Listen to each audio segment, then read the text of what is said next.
Muito bem, estou aqui na Assembleia de Deus, no Jardim das Cascatas, Rua C1, quadra 5, lote 1, Aparecida de Goiânia, dentro do programa Gente Legal. E ao meu lado aqui o cantor Tony Kell. Uma alegria poder receber aqui no Gente Legal o Tony Kell. O que você achou da Santa Ceia de hoje aqui da nossa igreja?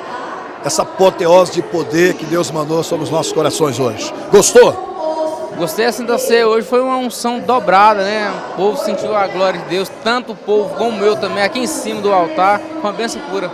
Amém. Deus abençoe o cantor Tony Kell, que participou conosco. E ao meu lado a missionária, a irmã Lucimeire, que é uma líder de louvor na nossa igreja. Irmã Lucimeire, o que a senhora achou do culto de hoje? Uma bênção, pastor. Poder de Deus, um momento assim onde nós sentimos realmente o céu pertinho da gente. Uma bênção. E a senhora, o que a senhora fala para as pessoas que estão nos assistindo agora com relação à nossa igreja? Vale a pena estar aqui? Sim, pastor, com certeza.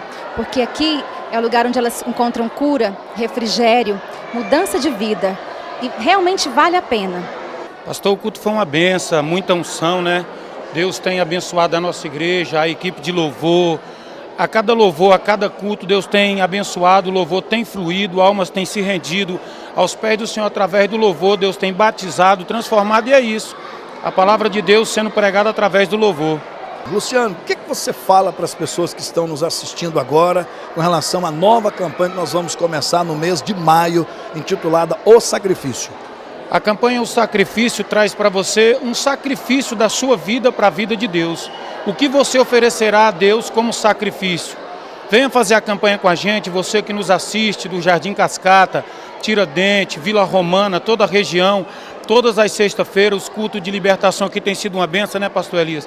Aqui Deus tem curado, tem transformado, o poder de Deus tem se manifestado aqui nos cultos de libertação. E essa campanha, a campanha do sacrifício, eu não vou oferecer nada que não custe nada ao meu Deus. Então eu vou fazer o meu sacrifício e oferecer para Deus.